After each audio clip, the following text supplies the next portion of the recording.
नमस्कार, मैं हूं विशाल यादव। क्या सुप्रीम कोर्ट के द्वारा दिए गए राम मंदिर पर फैसले को पलटा जा सकता है? क्या कोई नई याचिका सुप्रीम कोर्ट में दायर की जा सकती है? दोस्तों, हम सभी लोगों को मालूम है कि राम मंदिर पर फैसला आने का मतलब यह था कि मुसलमानों में रोष, मुसलमानों में गुस्सा। लेकिन पूर्व सीजीआई डीवाई चंद्रचूड़ के एक बयान ने देश में बवाल सा काट दिया है। डीवाई चंद्रचूड़ ने ऐसी भाषा का इस्तेमाल किया है, अपने मुंह से ऐसा शब्द बोल दिया है जिसकी वजह से अब यह मामला सुप्रीम कोर्ट में जाता हुआ दिखाई दे रहा है। अब एक नई याचिका सुप्रीम कोर्ट में दायर की जाएगी कि डीवाई चंद्रचूड़ वो भाषा बोल रहे हैं जो फैसले में लिखी ही नहीं गई।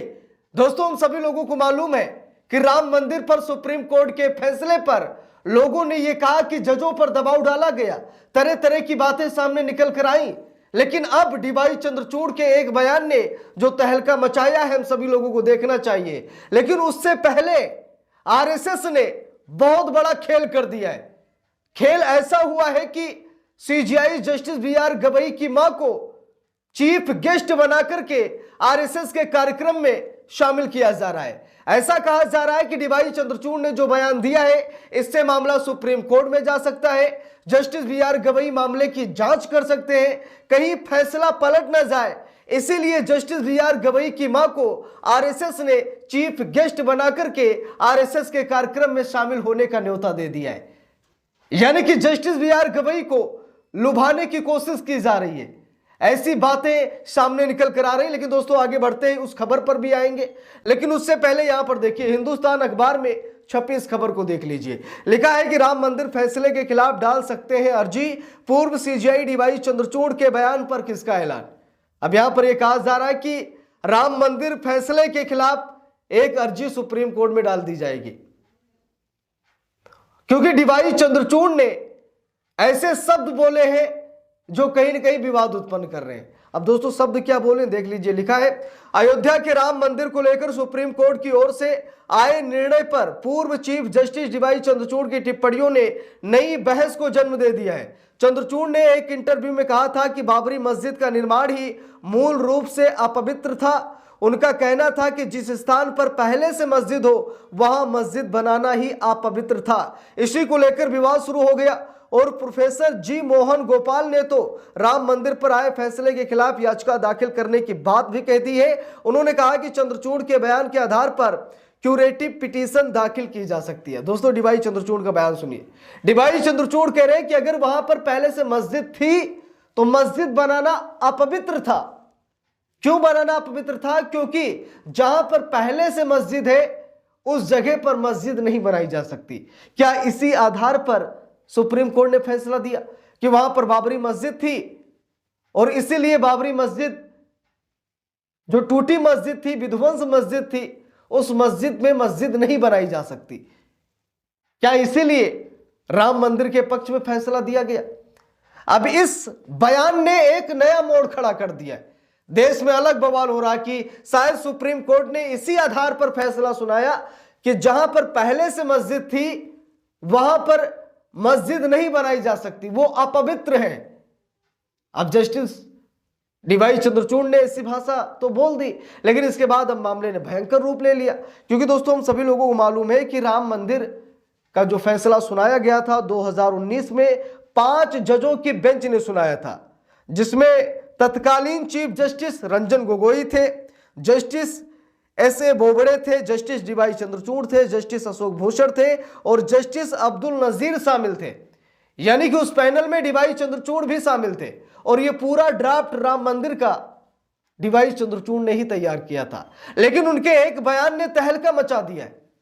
देखिए, यहां पर लिखा है, प्रोफेसर जी मोहन गोपाल ने कहा कि डीवाई चंद्रचूड़ के बयान में वो बात कही गई है जो फैसले में नहीं है।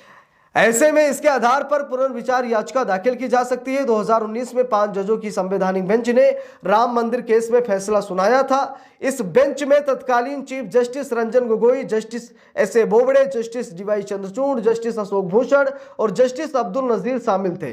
बेंच ने कहा था कि मुस्लिम पक्ष ये साबित करने में असफल रहा कि बाबरी मस्जिद वाले स्थान पर उनका कोई निर्बाध मालिकाना हक रहा है।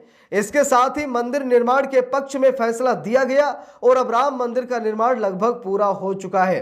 प्रोफेसर गोपाल बोले अब अयोध्या का फैसला दूषित हुआ। देखिए लिखा भी है, राम मंदिर पर आए फैसले में यह स्पष्ट रूप से दर्ज किया गया है कि बाबरी मस्जिद के निर्माण के लिए मंदिर को तोड़ने का कोई प्रमाण नहीं है।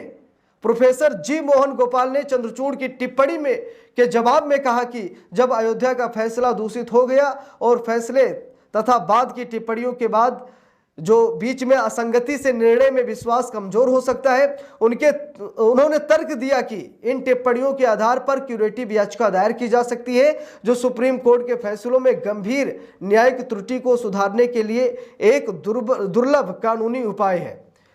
डीवाई चंद्रचूड़ जब ये बयान दिए तो इस बयान से वो घिर गए, जिसके बाद डीवाई चंद्रचूड़ ने बयान पर सफाई भी दी।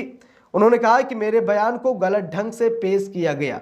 अब देखिए डीवाई चंद्रचूड़ क्या कह रहे हैं कि मेरे बयान को गलत ढंग से पेश किया गया, हमने ऐसा नहीं कहा। देखिए लिखा है, हालांकि चंद्रचूड़ अपने बयान पर सफाई भी दे चुके हैं। उनका कहना है कि उनके शब्दों को संदर्भ से बाहर निकालकर गलत तरीके से प्रस्तुत किया गया है और सुप्रीम कोर्ट का अयोध्या फैसला साक्ष्य और कानूनी सिद्धांतों पर आधारित था, ना कि आस्था पर। उन्होंने ये भी कहा कि आलोचक अक्सर पूरे फैसले को नहीं पढ़ते जो 1000 से अधिक पृष्ठों का है। कहा जाता है कि इस फैसले की ड्राफ्टिंग खुद चंद्रचूड़ ने ही की थी। चंद्रचूड़ के साक्षात्कार की क्लिप्स सोशल मीडिया पर भी खूब वायरल हो रही है। अब दोस्तों यहां पर देख सकते हैं डीवाई चंद्रचूड़ ने भी अपने बयान को गलत ढंग से प्रस्तुत किए जाने का यहां पर आरोप लगाया है कि मैंने ऐसा कुछ नहीं कहा, मेरे शब्दों को तोड़ मरोड़ कर लोगों के सामने पेश किया जा रहा है। क्योंकि डीवाई चंद्रचूड़ का अगर ये सच में बयान है तो मामला गंभीर रूप ले सकता है।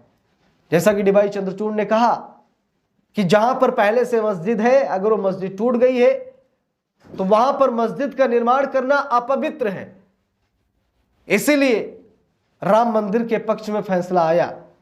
कुछ लोग ऐसी बातें कर रहे हैं।